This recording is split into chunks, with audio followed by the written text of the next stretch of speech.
आपके विरुद्ध में और भी एक दो अर्जियां हैं, उसका स्टेटमेंट रिकॉर्ड करने के लिए आपको इस डिवीजन का अपना स्टेटमेंट जो है वो रिकॉर्ड करके आप उसके बाद हम आपको कोर्ट में प्रोड्यूस करते हैं।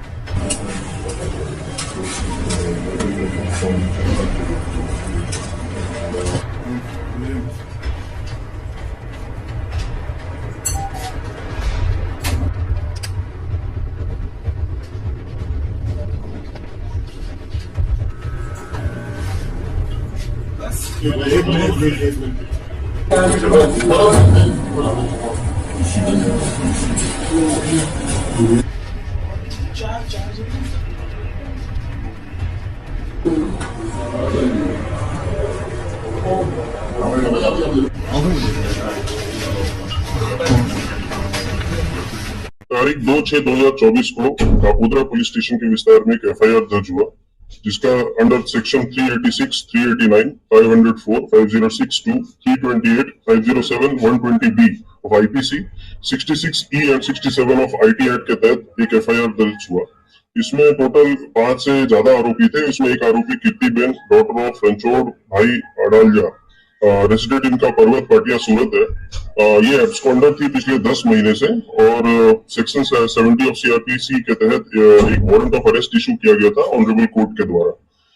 ऑनरेबल कोर्ट के डिसीजन को ध्यान में रखते हुए हमने यहाँ पे एक टीम बनाई, जिसमें एलसीबी की टीम, कापोद्रा पुलिस स्टेशन की टीम, साथ ही साथ हमें ये टेक्निकल और ह्यूमन इंटेलिजेंस से पता चला कि ये इनका लोकेशन जो है ये प्रेजेंटली अहमदाबाद के सरखेज विस्तार में आ रहा है।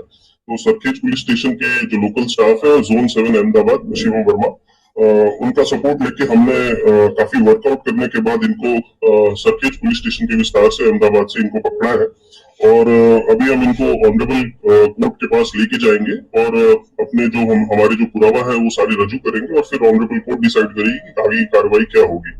साथ ही साथ मैं ये भी बताना चाहूंगा कि कीर्तिबेन के अगेंस्ट में और भी काफी सारी फरियादें और कंप्लेंट्स हैं। उनमें हमारे पास लैंड ग्रैबिंग और एक्सटॉर्शन की फरियादें भी है और उनमें भी इनका स्टेटमेंट हम रिकॉर्ड करेंगे और आगे कार्रवाई हम करेंगे। तो अभी जो गुना है वो क्या है? अभी किसकी गुना है? अभी फिलहाल जो गुना है वो हनी ट्रैप और एक्सटॉर्शन का गुना है और इसमें टोटल 5 आरोपी हैं और एक अननोन भी है। किस तरह से इनको फंसाया गया था? किस तरह से ब्लैकमेल किया गया था? इनको ब्लैकमेल फोन के थ्रू और इंस्टाग्राम अकाउंट के थ्रू किया गया था और आगे की डिटेल्स जो है हम कोर्ट के साथ शेयर करेंगे। कितने खंडी मांगी थी उसने? टोटल जो खंडी मांगी थी इसका रकम अभी हम डिस्क्लोज नहीं कर रहे हैं और हम आपको पूरा डिटेल्स शेयर करेंगे। सर, ये 10 महीने के गाय में कीर्ति पटेल कहाँ कहाँ आ गई? 10 महीने के दौरान में इनका मोबाइल जो है वो कॉन्स्टेंटली अलग अलग लोकेशन पे आ रहा था, गुजरात के अलग अलग लोकेशंस पे, लेकिन कोई भी परफेक्ट लोकेशन नहीं आने की वजह से इनको हम अरेस्ट नहीं कर पा रहे थे। साथ ही साथ जो आईपी एड्रेस है ये बार बार चेंज हो रहा था और इनका जो फोन है वो भी बार बार स्विच ऑफ होकर अलग अलग मोबाइल नंबर और अलग अलग सिम कार्ड से यूज हो रहा था। हमने आईपी एड्रेस ट्रैक करके और जो इंस्टाग्राम और बाकी लोगों से कोऑर्डिनेट करके, उनके नोडल ऑफिसर से कोऑर्डिनेट करके हमने ये लोकेशन निकलवाया और इसमें हमने साइबर एक्सपर्ट्स का भी इस्तेमाल किया और इसके साथ ही हमने इनको पकड़ा है। सर, इसका बैकग्राउंड क्या है और काम धंधा क्या करती है? इनके मोर देन 1 मिलियन फॉलोअर्स हैं इंस्टाग्राम पे और ये सोशल मीडिया इन्फ्लुएंसर है। सर, ऐसा बोल सकते हैं कि एक के बाद एक फरियाद दर्ज हुई है तो फांसा भी हो सकता है कि ये हमें इन डेप्थ स्टडी करना पड़ेगा कि पासा प्रपोजल के लिए इनके अगेंस्ट में जो जरूरी पुरावा है वो है कि नहीं। अगर इनके अगेंस्ट में जरूरी पुरावा हमें मिलते हैं तो जरूर हम किसी को हम स्पेशल ट्रीटमेंट हम देने के मूड में नहीं है। सर, कई लोगों को ब्लैकमेल किया है तो क्या अपील रहेगी आपकी उन फरियादियों को पुलिस के पास आने?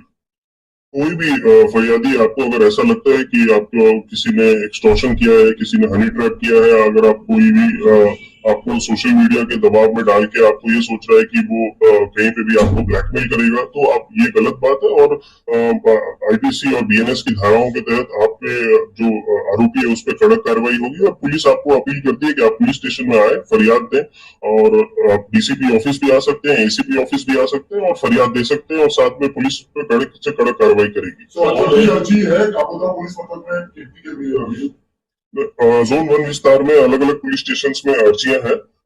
अभी एक्सटॉर्शन की एक अर्जी है और एक लैंड ग्रैबिंग की अर्जी है, तो उसमें भी हम तपास कर रहे हैं। तो जो लैंड ग्रैबिंग की अर्जी है तो किसका वो उसने जमीन या मकान बचाने की कोशिश की, किस तरह की अर्जी है वो अर्जी ऐसी है कि इसमें एक ओल्ड एज कपल है, उनमें उनका जमीन को मतलब उनका जो मकान है उनको हड़पने की मतलब साजिश की है, ऐसा करके हमारे पास एक फरियाद है। वी आर नॉट, हम ऐसा नहीं बोल रहे हैं कि सामने कीर्ति पटेल इज गिल्टी और ये काम हमारा नहीं है, ये काम ऑनरेबल कोर्ट का है, बट हम इसमें तपास करने के लिए हम इसमें स्टेटमेंट रिकॉर्ड करेंगे और कार्रवाई करेंगे।